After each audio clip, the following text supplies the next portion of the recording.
বাল্য বিয়ে ঠেকাতে সচেতনতা তৈরির উদ্দেশ্যে ২০১৮ সালে কিশোর কিশোরী ক্লাব স্থাপনের প্রকল্প হাতে নেয় মহিলা বিষয়ক অধিদপ্তর। সারা দেশে ৪,৮৮৩টি ক্লাব তৈরির মাধ্যমে ৮,৭৮,০০০-এরও বেশি কিশোর কিশোরীকে সুবিধা দেওয়ার কথা রয়েছে। এ প্রকল্পের ব্যয় ধরা হয়েছিল ৫৫১ কোটি টাকা।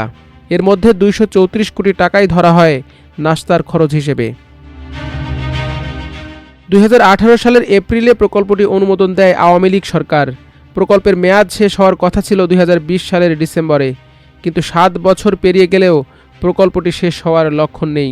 উল্টো ১১৪ কোটি ৭০ লাখ টাকা ব্যয় বাড়িয়ে মেয়াদ আরও ১ বছর বাড়ানোর প্রস্তাব করা হয়েছে। অর্থাৎ নতুন প্রস্তাব অনুযায়ী প্রকল্পটির ব্যয় প্রস্তাব করা হয়েছে ৬৬৬ কোটি ২৭ লাখ টাকা। ৭ বছর পর প্রকল্পটির ব্যয় বাড়ানোর প্রস্তাব করে পরিকল্পনা কমিশনে পাঠানো হলে এ ব্যয় নিয়ে প্রশ্ন তোলে পরিকল্পনা কমিশন থেকে এ ব্যয় কমানোর পরামর্শ আসার পর আপ্যায়ন ব্যয় ৩৪ কোটি টাকা কমিয়ে ২০০ কোটি টাকার প্রস্তাব করা হয়েছে।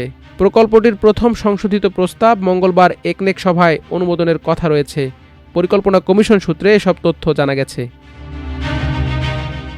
ব্যয় প্রসঙ্গে জানতে চাইলে প্রকল্প পরিচালক মোহাম্মদ আলমগীর আমার দেশকে জানান, সারা দেশে আমাদের যেসব ক্লাব রয়েছে সেখানে বাচ্চাদের নাস্তা দেয়া হয়, এটি সে খরচ।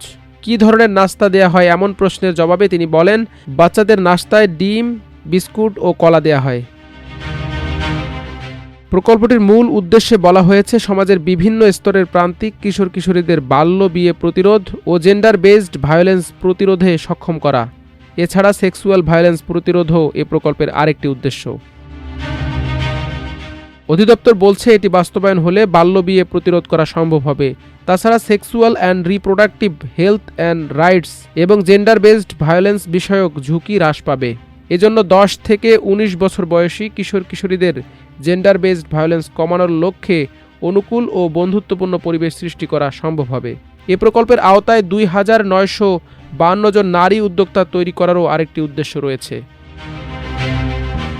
২০১৮ সালে নেয়া আলোচ্য প্রকল্পটির সামান্য বাস্তবায়ন হলেও বাল্য বিয়ের হার কমত, কিন্তু সরকারি জরিপের তথ্য বলছে দেশে আশঙ্কাজনক হারে বাল্য বিয়ে বেড়েছে।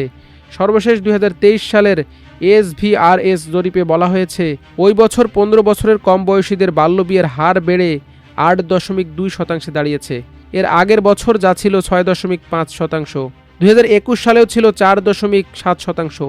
একই সময়ে ১৮ বছরের কম বয়সীদের বাল্য বিয়ের হার বেড়ে ৪১.৬% দাঁড়িয়েছে, যেটি ২০২২ সালে ছিল ৪০.৯%।